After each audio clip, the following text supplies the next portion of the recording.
June 6, 1944, Normandy, France. Obergefreiter Klaus Niedermeyer, 23 years old, pressed his trembling hands against the concrete walls of his bunker as the earth beneath his feet convulsed with unprecedented violence.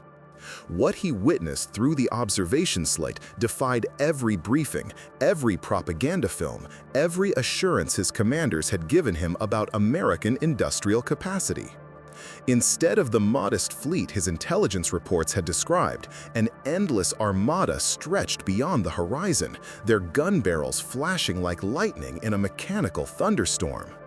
The acrid smell of cordite mixed with pulverized concrete filled his nostrils as shells the size of automobiles screamed overhead, each impact sending shockwaves through his bones.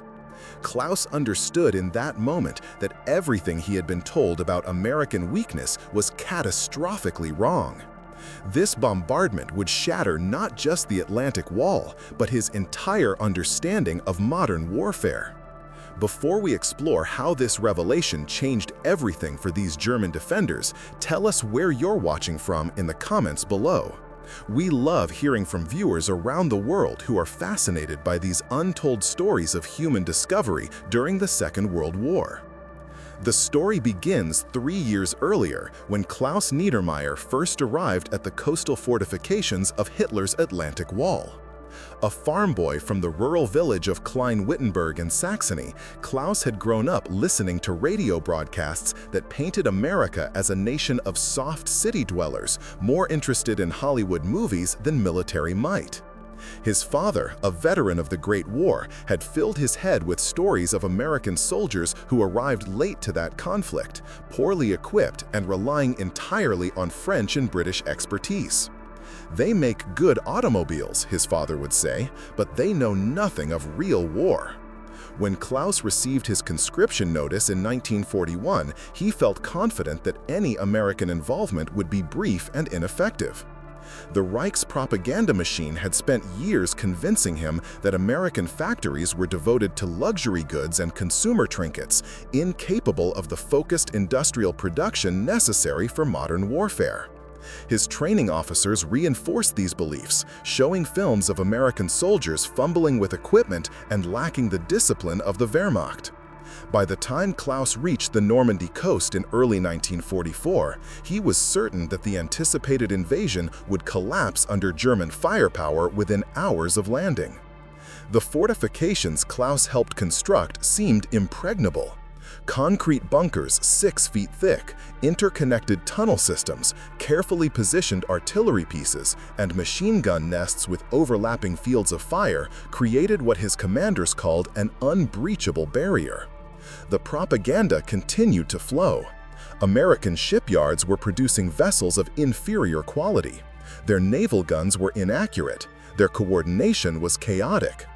Klaus and his comrades spent months preparing for what they believed would be a desperate, poorly organized assault by an industrial nation that had never faced serious military opposition. They had been told that American naval support would consist of a few destroyers and perhaps 1 or 2 battleships, vessels that could be easily neutralized by coastal artillery and Luftwaffe attacks. The reality of American industrial capacity remained completely hidden from them, a deliberate deception that would make their shock even more devastating when the truth finally revealed itself. As spring turned to summer in 1944, Klaus noticed increased activity in the English Channel. Reconnaissance flights reported growing concentrations of ships in British ports, but the numbers seemed manageable. Intelligence briefings suggested the Americans had perhaps 200 vessels available for the invasion, including transports and small escort ships. Even this modest estimate seemed optimistic to Klaus and his fellow defenders, who had been convinced that American shipbuilding was slow and inefficient. They prepared their positions with confidence, certain that their superior training and fortifications would easily repel any assault. The massive concrete gun emplacements housed artillery pieces that could reach 20 miles into the channel, while machine gun positions covered every possible landing beach. Klaus felt ready for battle, secure in his belief that American military technology was years behind German engineering. He had no concept of the industrial juggernaut that was preparing to unleash its full fury upon his position.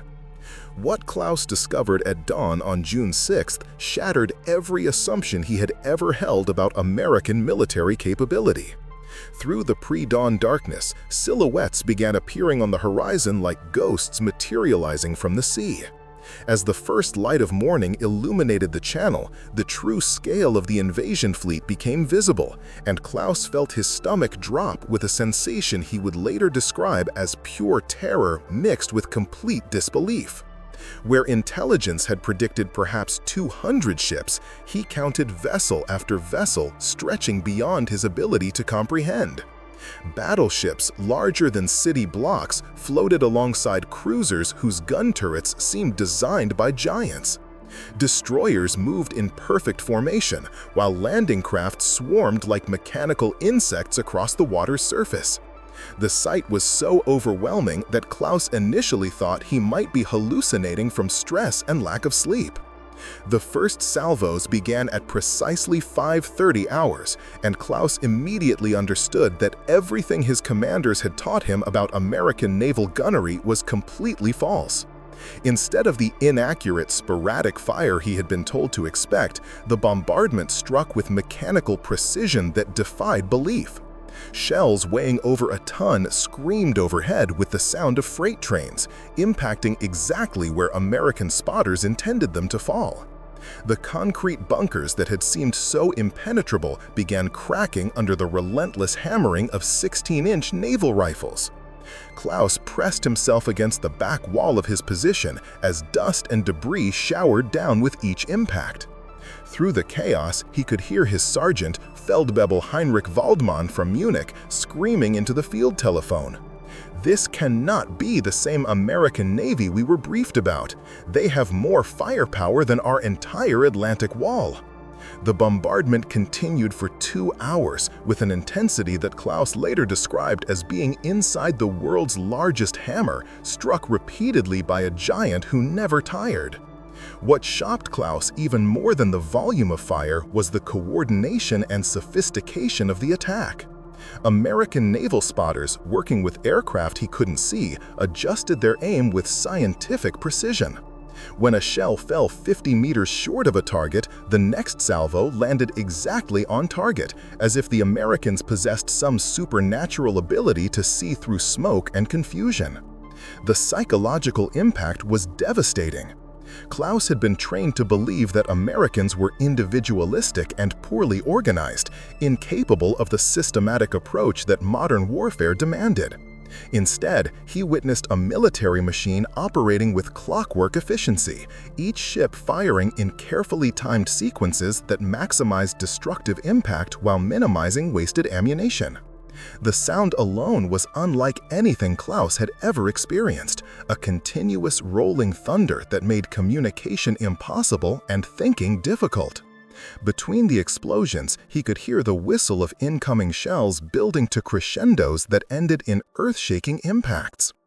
Obergefreiter Friedrich Steinbach, Klaus's bunker mate from the industrial city of Gelsenkirchen, managed to shout over the bombardment. "Where did they get so many ships? Our intelligence said they had maybe a dozen battleships in the entire Atlantic." Klaus looked through the observation slit again and counted at least 6 battleships within his field of view, their massive guns firing in sequence like the world's deadliest orchestra. Beyond them, heavy cruisers added their voices to the symphony of destruction, while destroyers darted between the larger vessels like deadly dolphins. The mathematical impossibility of what he was witnessing began to sink in. American shipyards had not only produced this incredible fleet, but had done so while simultaneously fighting a war in the Pacific Ocean against Japan. The industrial capacity required for such production exceeded anything Klaus had imagined possible. As the bombardment entered its 3rd hour, Klaus began to understand the true scope of American military production. Through breaks in the smoke, he observed details that would haunt him for the rest of his life. The battleships weren't just large, they were technological marvels that represented industrial capability beyond German comprehension. Their radar-directed fire control systems allowed them to hit targets with accuracy that seemed almost supernatural. When Klaus's bunker's observation equipment was destroyed by a direct hit, he realized that American technology had advanced far beyond anything the Wehrmacht possessed. The shells themselves were engineering masterpieces designed to penetrate massive concrete fortifications before exploding with precisely calculated force. Each projectile represented thousands of hours of American factory work, yet they were being fired as rapidly as machine gun bullets. The psychological transformation Klaus experienced during those morning hours would define the rest of his war. Everything he had believed about American industrial weakness crumbled under the weight of observable evidence. The propaganda films he had watched suddenly seemed like children's fantasies compared to the devastating reality unfolding before him. American workers, whom he had been taught to view as soft and undisciplined, had clearly produced a war machine of unprecedented sophistication and power. The coordination between ships, aircraft, and shore spotters demonstrated military planning that surpassed German organizational capabilities. Klaus found himself wondering what other lies he had been told about American capabilities, and whether Germany had any realistic chance of victory against such overwhelming industrial might. By 0800 hours, most of Klaus's sector's defensive positions had been reduced to rubble. The concrete that had seemed so thick and protective lay scattered in chunks across the landscape. Gun positions that had taken months to construct were obliterated in minutes by the surgical precision of American naval fire. Klaus watched in amazement as spotters directed individual ships to target specific bunkers, adjusting fire until each position was completely neutralized. The efficiency was breathtaking and terrifying. Unlike the chaotic artillery barrages Klaus had experienced on the Eastern Front, this bombardment followed a systematic plan designed to eliminate resistance with minimal waste of ammunition. Each shell served a specific purpose in the overall destruction of German coastal defenses. The landing craft assault that followed the bombardment provided Klaus with an even more shocking revelation about American industrial capacity. Through the smoke and haze, he watched thousands of landing vessels approach the beaches in waves that seemed to stretch infinitely across the horizon. Higgins boats, LSTs, and specialized engineering craft moved in perfect formation, their engines creating a mechanical roar that competed with the continuing naval bombardment. Klaus counted over 300 landing craft in his immediate field of view, realizing that American shipyards had mass-produced these vessels like automobiles rolling off an assembly line. "Mein Gott," whispered Gefreiter Otto Kemmler from Dresden, who had somehow survived the destruction of the adjacent bunker. "They have built an entire fleet just for landing troops. How many factories do the Americans have?" The sophistication of the American amphibious assault equipment amazed Klaus even more than the sheer numbers. The Americans moved like a well-oiled machine, each soldier equipped with superior gear and trained to high standards. This contradicted everything Klaus had been told about American military quality. Instead of the poorly trained, inadequately equipped force described in German propaganda, Klaus witnessed professional soldiers using advanced equipment with obvious competence and confidence. The realization was both humbling and terrifying. As American forces established their beachhead, Klaus observed details that revealed the true scope of American preparation for this operation. Supply ships began arriving within hours of the initial landing, unloading prefabricated harbor equipment that would allow continuous resupply operations. The Americans had literally brought their own harbors with them, engineering marvels that could be assembled in days rather than years. Klaus watched cranes, floating docks, and fuel pipelines being installed with military precision, creating infrastructure that would support continuous operations for months. The planning and preparation required for such an undertaking exceeded anything in Klaus's experience or imagination. American military planners had anticipated every logistical requirement and had engineered solutions that demonstrated industrial and organizational capabilities far beyond German achievements. The psychological impact on Klaus and his surviving comrades was devastating. Unteroffizier Wilhelm Braunschweig from Hamburg, who had managed to escape from his destroyed position, summarized their collective shock. Everything we believed about America was wrong. They are not soft city people who cannot fight. They are the most organized and powerful military force in the world. Klaus nodded grimly, watching American engineering units construct temporary bridges and roads with equipment that seemed designed specifically for rapid battlefield construction. The speed and efficiency of American military engineering made German efforts seem primitive by comparison. In hours, the Americans had created supply lines and infrastructure that would have taken German forces weeks to establish. The ammunition expenditure alone demonstrated American industrial superiority in ways that Klaus found almost incomprehensible. During the naval bombardment, he had observed individual battleships firing dozens of shells per minute for hours without pause. Each shell represented significant industrial effort. Specialized steel, precision manufacturing, chemical explosives, and complex fusing mechanisms.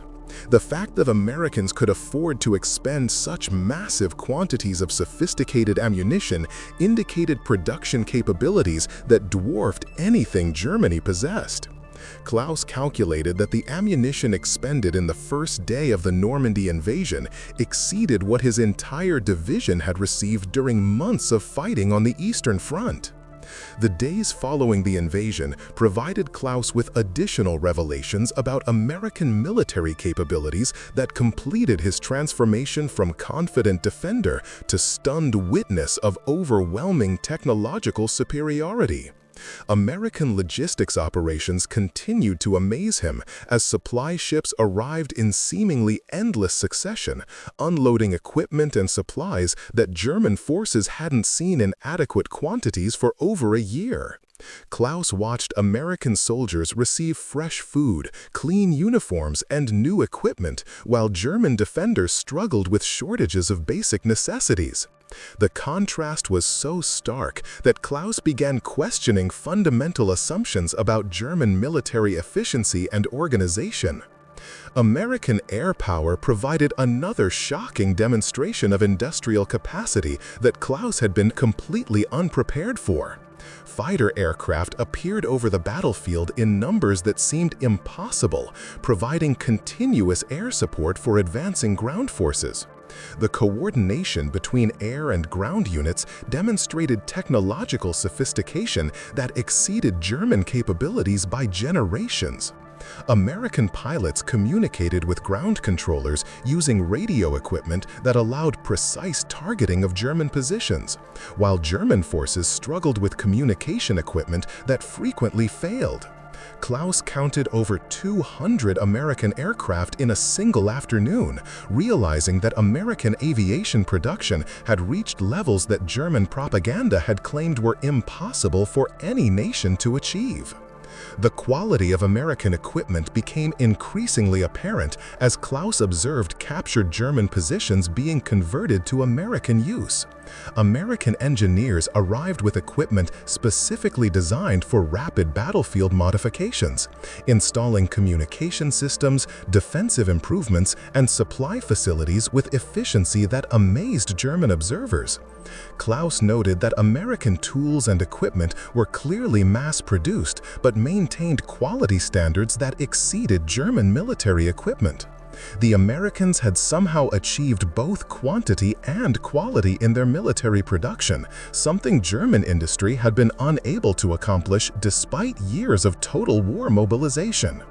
During his eventual capture on June 12th, Klaus experienced firsthand the American approach to prisoner treatment that further contradicted German propaganda.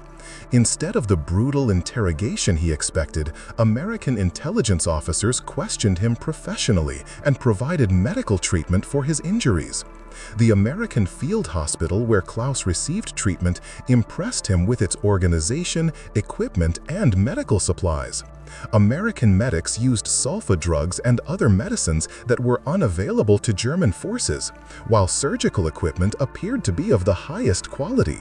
Klaus realized that American medical capabilities exceeded German standards despite propaganda claims about German medical superiority. The American prisoner of war camps provided Klaus with his most comprehensive education about American industrial capacity. Fellow prisoners shared stories of American production facilities they had observed during transportation to the camps. Gefreiter Hans Kessler from Nuremberg described seeing American aircraft factories that produced complete fighters in assembly line processes that resembled automobile manufacturing. "They build warplanes like we build bicycles," Kessler explained, "except their factories are 10 times larger than anything in Germany." Klaus learned that American shipyards were launching new vessels faster than German U-boats could sink them, while American tank production exceeded German capabilities by ratios that seemed mathematically impossible. The food provided in American prisoner camps provided perhaps the most revealing insight into American productive capacity. Klaus and his fellow prisoners received rations that exceeded what German civilians had seen since before the war began. American military rations included meat, vegetables, fruits, and processed foods that demonstrated both agricultural abundance and food processing capabilities that amazed German observers. Klaus realized that Americans were feeding millions of military personnel and prisoners with food quality that German forces had not experienced even during peacetime. The psychological impact was profound. If Americans could provide such abundance for their enemies, their own forces must be supplied at levels that exceeded German comprehension. American guards at the prison camp inadvertently revealed additional details about American production capabilities through casual conversations with German prisoners who spoke English. Klaus learned that American factories were operating at full capacity but were not strained by military production requirements. Civilian production continued alongside military manufacturing, with American workers producing both consumer goods and military equipment simultaneously.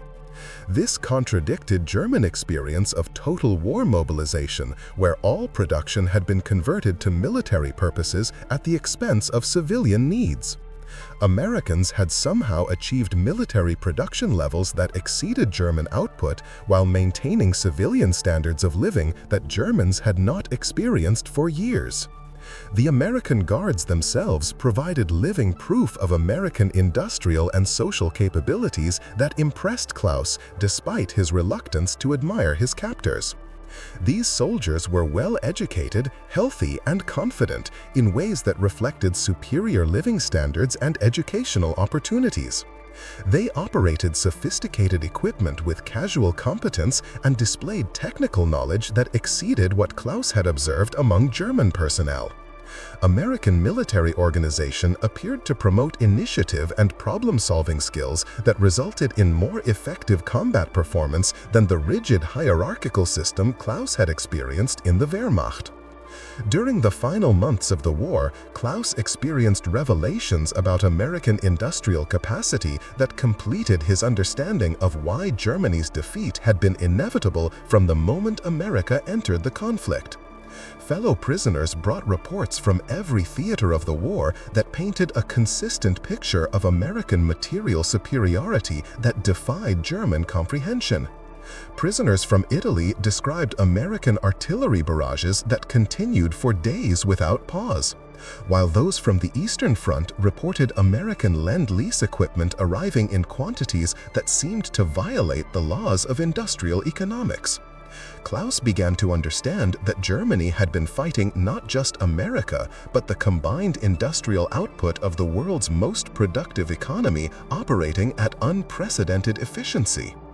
The liberation of Klaus's prison camp in April 1945 provided his final education about American capabilities.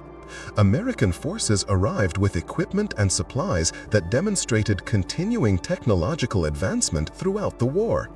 Klaus observed American vehicles, weapons, and communication equipment that had clearly been improved and refined based on battlefield experience. The Americans had not simply mass-produced 1942 technology through 1945, but had continuously innovated and improved their equipment while maintaining massive production levels. This combination of innovation and production scale exceeded anything German industry had achieved during its most successful periods. American treatment of liberated prisoners provided Klaus with insights into American social and economic systems that explained their military success. Medical personnel treated German prisoners with the same care provided to American soldiers, using equipment and medicines that demonstrated both humanitarian values and abundant resources. Klaus realized that American military success reflected broader social capabilities that included advanced education systems, sophisticated industrial organization, and economic abundance that provided the foundation for military superiority. The Americans had not simply outproduced Germany, they had out-organized, out-innovated, and out-planned German efforts in every aspect of modern warfare. Klaus's post-war reflections on his wartime experiences focused on the fundamental misjudgments that had led Germany into a war it could not win. American industrial capacity had not been a secret that required intelligence gathering to discover. It had been visible to anyone willing to look beyond propaganda and wishful thinking. American factories, universities, and research facilities had been producing evidence of their capabilities for years before the war began. German leadership had chosen to ignore or misinterpret this evidence, preferring comfortable illusions to uncomfortable realities. Klaus realized that German defeat had been determined not on battlefields, but in American factories, universities, and engineering laboratories that had prepared for modern warfare more effectively than any military force in history. The American soldiers Klaus encountered during his repatriation to Germany impressed him with their casual competence and technological sophistication. They operated complex equipment as naturally as German farmers handled traditional farm tools, demonstrating educational and training systems that produced citizens capable of mastering advanced technology with apparent ease.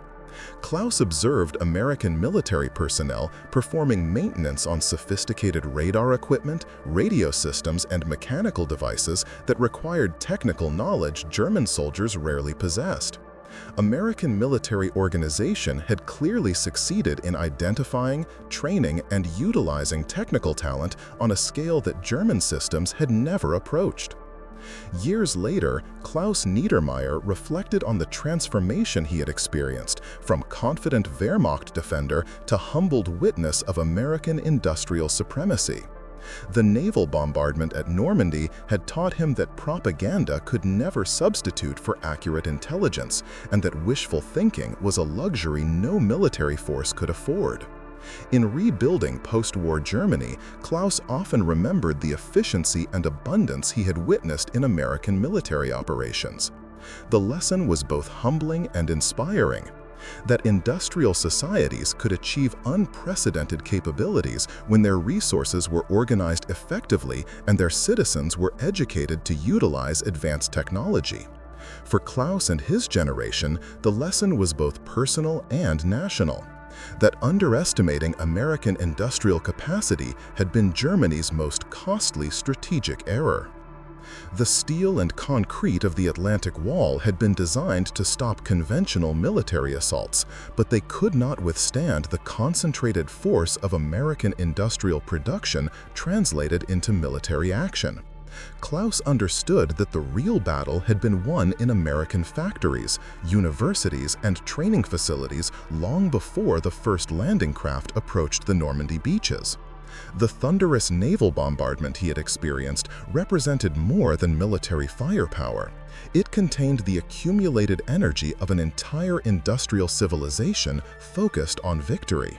The statistical realities Klaus learned during his captivity painted an even more staggering picture of American capabilities. While Germany's entire steel production for 1944 totaled approximately 25 million tons, American steel mills produced over 89 million tons in the same year.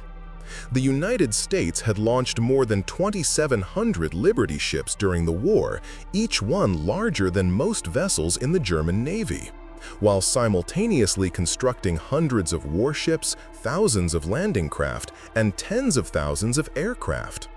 Klaus learned that American shipyards were completing a new vessel every day, sometimes multiple ships in a single 24-hour period.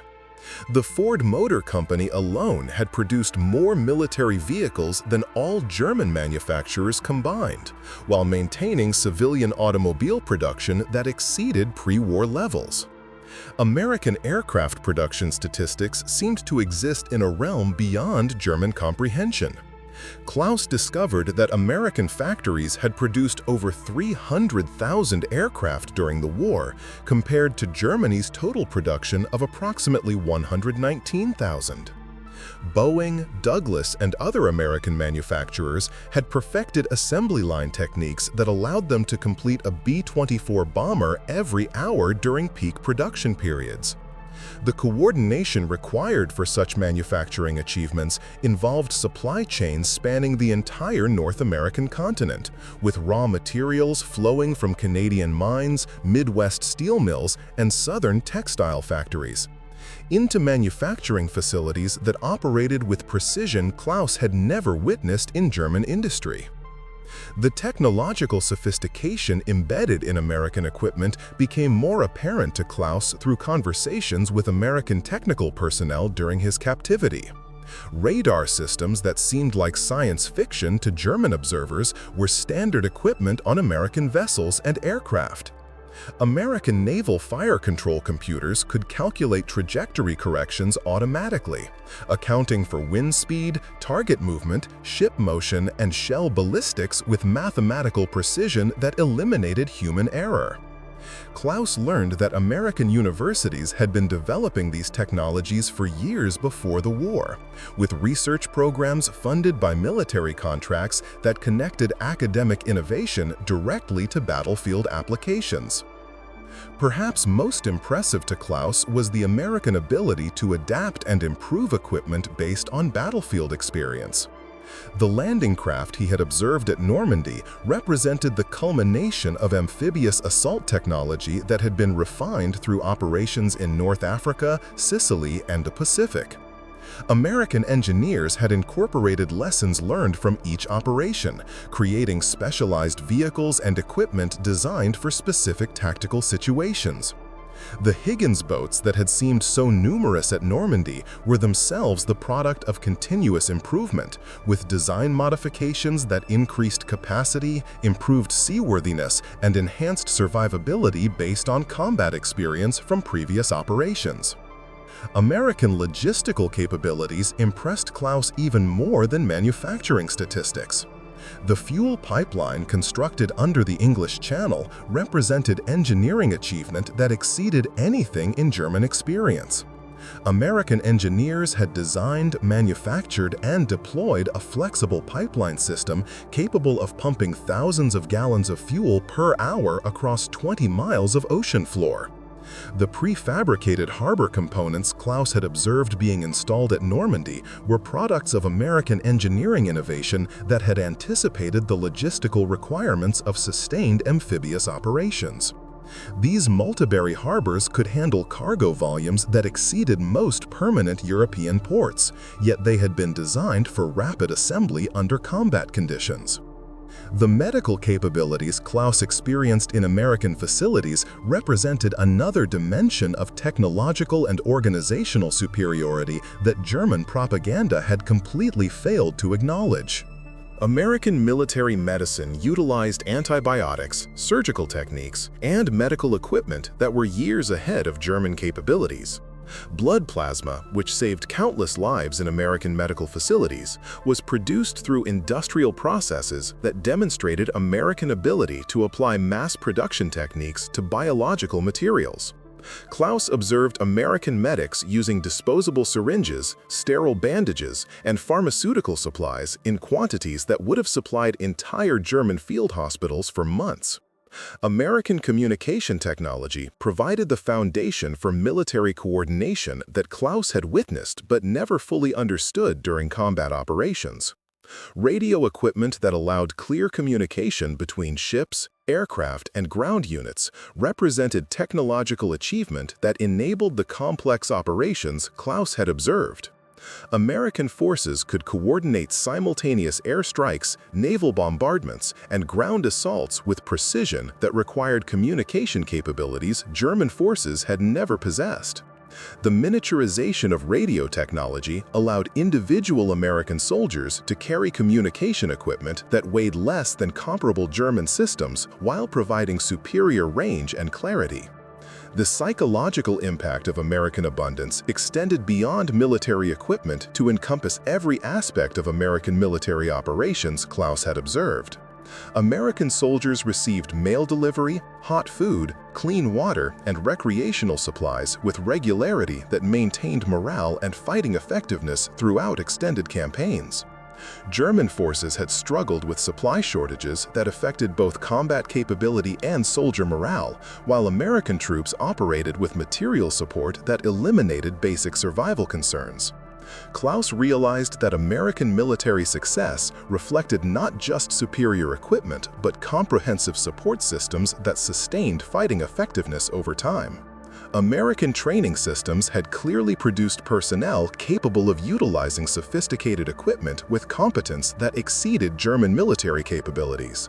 Klaus observed American mechanics maintaining complex radar systems, communications equipment, and precision instruments with casual expertise that reflected educational systems capable of producing technically skilled citizens on a massive scale. German military training had emphasized discipline and following orders, while American training appeared to develop initiative and problem-solving capabilities that resulted in more effective utilization of advanced equipment. The social and economic foundations of American military capability impressed Klaus as much as the technological achievements he had witnessed. American military personnel represented educational levels and technical competence that reflected broader social systems capable of developing human resources effectively. The diversity of American military units, with personnel drawn from every region and background, demonstrated social integration capabilities that German society had never achieved. Klaus realized that American military success reflected not just industrial capacity, but social systems that could identify, develop, and utilize human talent more effectively than German counterparts. For Klaus Niedermeyer, farm boy from Saxony turned prisoner of war, the lesson was both devastating and educational.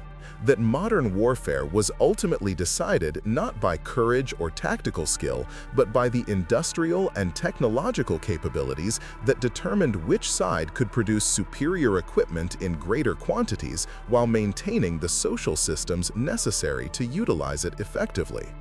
The revelation that had begun with naval shells screaming overhead had evolved into complete understanding of why German defeat had been inevitable from the moment American industrial capacity was directed toward military production.